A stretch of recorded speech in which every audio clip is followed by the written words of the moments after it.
Royal fashion is supposed to be untouchable, perfect, controlled, every stitch carefully considered, every color chosen with purpose, every accessory placed like it belongs in a museum. It's a world where elegance isn't optional, it's expected. But every now and then, someone steps outside those invisible lines. And when that happens inside the royal family, the world notices, because breaking fashion rules is one thing. Breaking royal fashion rules? That's something else entirely. Over the years, one royal in particular has quietly, sometimes boldly, challenged those expectations. Not always perfectly, not always successfully, but always memorably. And every time she did, people asked the same question: was this a mistake or a statement? This is the story of how Princess Beatrice went from being mocked for her fashion choices to becoming a symbol of confidence, individuality, and evolution, one outfit at a time. Let's start with a moment that at first glance looked like something straight out of a fairy tale. A royal wedding, soft colors, elegant guests, a historic setting filled with tradition and quiet grandeur.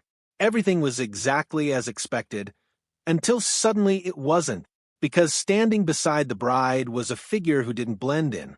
She stood out, brightly. At the wedding of Princess Eugenie, the atmosphere was serene and perfectly curated. Pastel tones floated through the chapel, delicate fabrics catching the light, every detail designed to create harmony. And then came the electric blue. Princess Beatrice stepped forward as maid of honor, wearing a bold, vibrant blue gown paired with a matching headband. It wasn't subtle. It wasn't quiet. It didn't fade into the background. It demanded attention. At first, people weren't sure what to think. The dress itself was elegant, clean lines, flattering fit, modern silhouette. On its own, it worked beautifully. But this wasn't just any event. This was a royal wedding. And in royal weddings, there's one unspoken rule that matters above all else. Nothing should outshine the bride. Bridesmaids are meant to blend, to complement, to create a unified, harmonious visual that keeps all eyes on the bride. Beatrice's dress did the opposite. It popped in every photograph. It glowed under the chapel lights. Next to the soft ivory tones of the bridal gown, it looked almost defiant. Within minutes, the internet had made up its mind. Some people loved it. They called it bold, refreshing, confident. Others couldn't believe it. They joked that it looked like a highlighter in a sea of pastels. But what truly stood out wasn't just the dress. It was her reaction. She didn't shrink. She didn't hide. She didn't look uncomfortable. She stood tall, smiling, completely at ease, like she knew exactly what she was doing. And maybe she did, because that moment revealed something subtle, something that would become clearer over time. Princess Beatrice wasn't always interested in blending in, and if people thought that blue dress was unexpected, what came next would make it look almost tame. Because not long after, she stepped out in an outfit that didn't just raise eyebrows, it confused them. The setting this time was far more somber. A memorial service, a moment of reflection, a gathering defined by quiet respect and tradition. The kind of event where every detail is carefully restrained. Black attire, subtle accessories, controlled elegance. That's what everyone expected. And at first, it seemed like Beatrice had followed the rules perfectly. She arrived in a black coat, dress, appropriate, respectful, fitting for the occasion. But then people noticed something else. A headpiece. Not just any headpiece. A large black veil. Now, in royal tradition, veils carry meaning. They aren't just decorative. They signal specific occasions, specific levels of mourning, specific forms of respect. And here's where things became complicated. Because black facial veils are traditionally reserved for funerals of the highest order, particularly for monarchs. Not memorial services, not Thanksgiving ceremonies. So while her outfit looked respectful on the surface, it quietly broke a deeply rooted tradition. The reaction was immediate. Some people understood the gesture. They saw it as deeply emotional, a personal expression of grief. Others saw something entirely different. To them, it felt theatrical, overdone, even inappropriate. Social media lit up with comparisons, jokes, and debates. Some called it dramatic. Others said it looked like something from a Gothic runway show. But beneath all the noise, there was a more human story. Because grief isn't always neat. It doesn't always follow rules. And perhaps, in that moment, Beatrice wasn't thinking about protocol.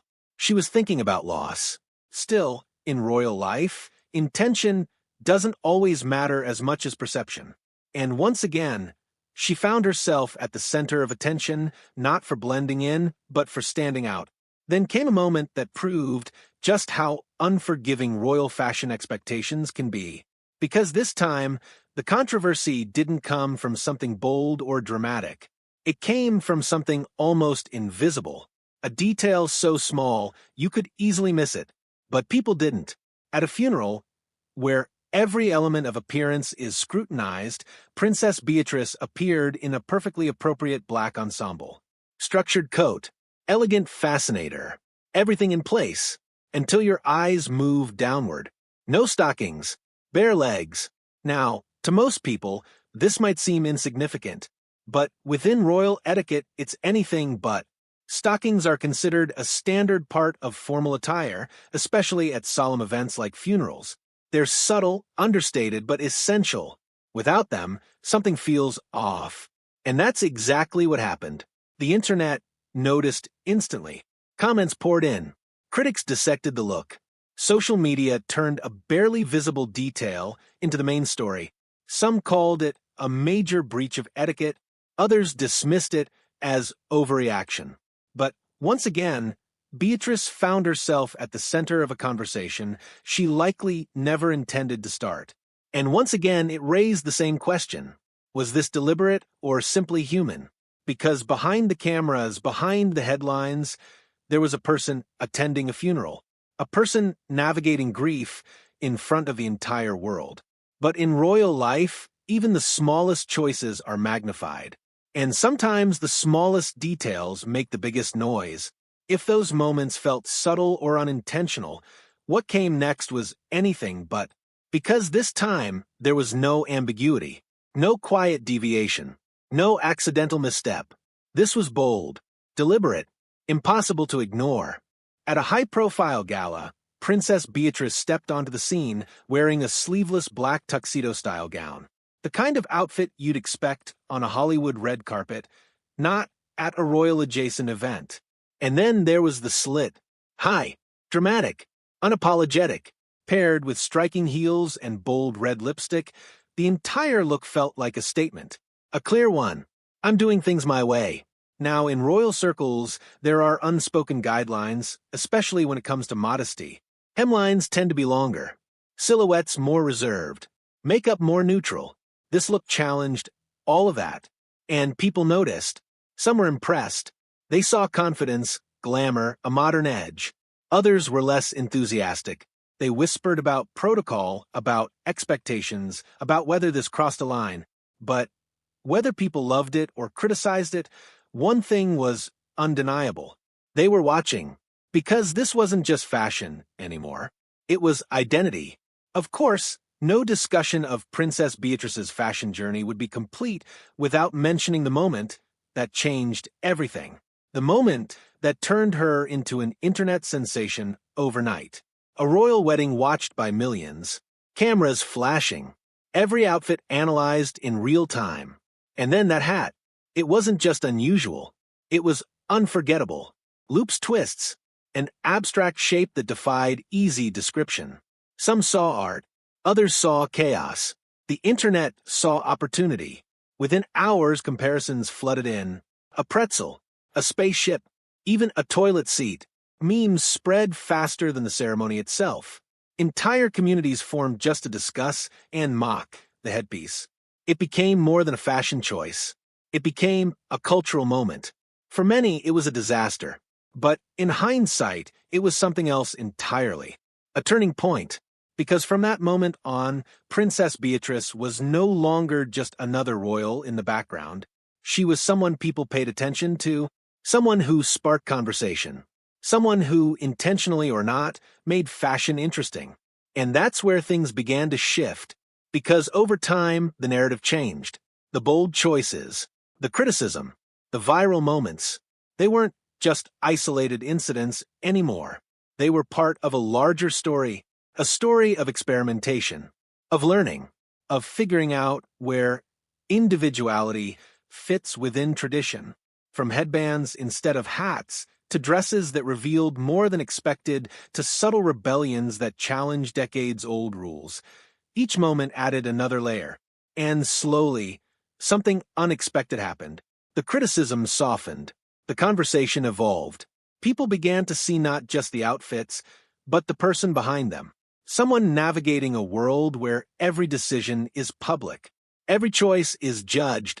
Every mistake is amplified. And instead of retreating, she adapted, refined, evolved. By the time her wedding arrived, something had clearly changed. Gone were the loud statements, the shocking surprises. In their place was something quieter, more confident, more intentional. Instead of commissioning an entirely new gown, she chose something unexpected. A vintage dress once worn by royalty before her. It wasn't just a fashion choice. It was a message, a balance between past and present, tradition and individuality. And for the first time in a long time, the reaction wasn't divided. It was admiration. Because this wasn't about standing out anymore. It was about knowing when and how to do it. Today, when people look at Princess Beatrice, they don't just see the viral moments or the controversial outfits. They see a journey, from experimentation to refinement, from uncertainty to confidence, from being defined by mistakes to defining her own narrative. And maybe that's what makes her story so compelling. Because it's not really about fashion.